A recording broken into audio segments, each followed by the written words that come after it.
Train the muscles, not the joints.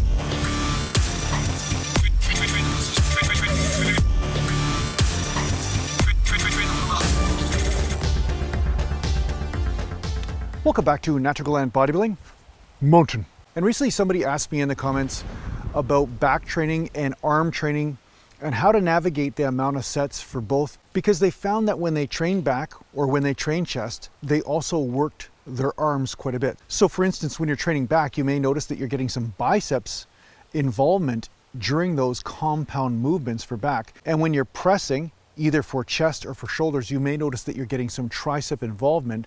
Therefore, there's some volume that may be applicable to the arm training. So because of this person's going into the analytical side of things and saying, well, is arm training even necessary? Now, this is going to be based on the individual, but I'm going to outline why someone might change the rules around what they're doing or not. So one could argue, if you're bodybuilding and you're training chest and you're using compound movements to hit the chest, if you're getting too much tricep involvement, you're not necessarily doing the movement perfect for you, right? Because the whole goal is to stimulate the chest, not necessarily get the tricep involvement as a dominant muscle to move the weight. Not in that instance anyway. So although you may be getting some tricep activity, that doesn't mean that it's enough, at least, or it shouldn't be enough to stimulate the triceps as much as you're stimulating the chest. Now, the same thing goes for back training, right? If you're getting a lot of bicep development from your back training, there's a good chance that when you're training back, you're not necessarily training back, you're training biceps. And you've catered the movement to do so, whether you're conscious of it or not. So, long story short, if everything is going according to plan, you should still do as many sets for your arms, your isolation movements for arms, as you do for your chest. So say you're doing 6 sets every workout for chest, and then you're coming around to triceps, well then you should still be doing 6 sets for triceps, and so on. So same thing with back. If you're doing 6 sets for back, well then yeah, go ahead and do your 6 sets for biceps.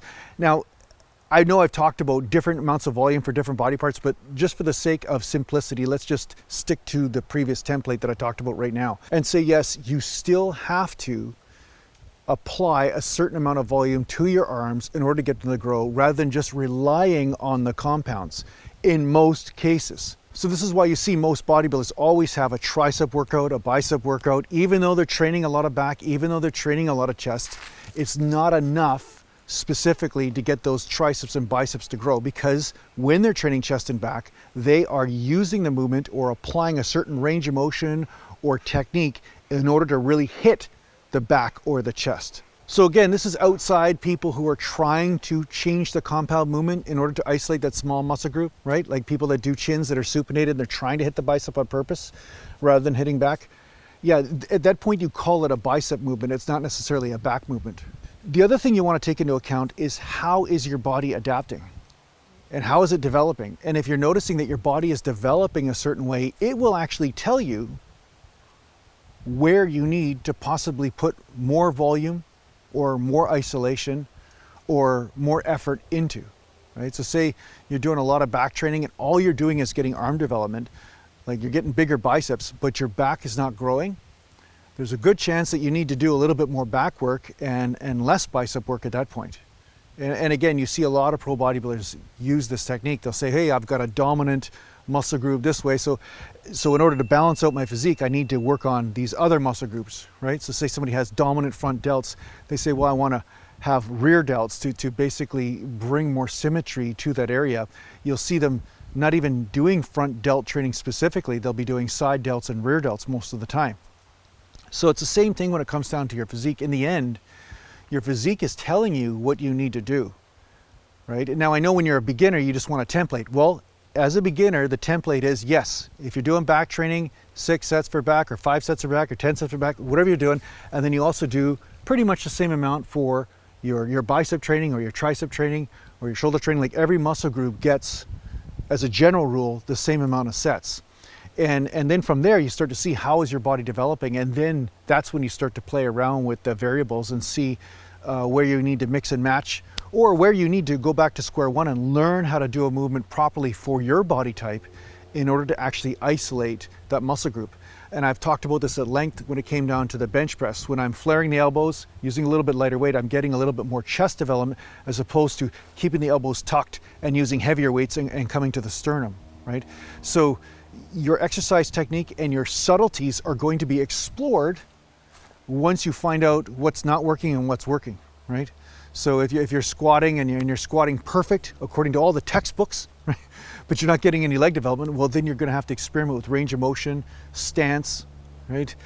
Front squat, rear back squat, like whatever. Like there may be some different variables that you need to apply. I know lots of people that they're back squatting for years and they didn't get a lot of leg development the way that at least they wanted. And then once they started front squatting, they got more leg development because that was right for them. For me, that just killed my knees. It doesn't do anything for me to build legs. So again, it's going to be a very individual thing, but remaining vigilant and looking at your body and seeing how it's developing, how it's communicating with you, what is happening, and then responding to that. That's really the science of bodybuilding. So yeah, I hope this answers your question when it comes down to should you apply volume to your arms and your compound movements, even though you're getting a little bit of arm activity.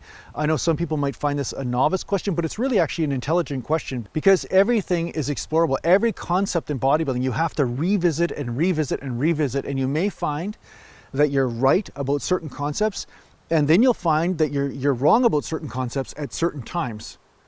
Right? It's an ever-changing sort of thing. It's almost like the rules of your body change as you train, as you get older, as you get more advanced. You may notice that all of a sudden something that worked for you before just does not work the same, and you need to adjust anything. You need to be open to adjustments in your training program in order for the next level of results to come. Mountain. So I hope this helps out in your training. Thanks a lot for watching. If you need to get a hold of me, just go to naturalantbodybuilding.com, and thanks to the Patreon supporters, and take care for now. I'm going to leave now. Leave.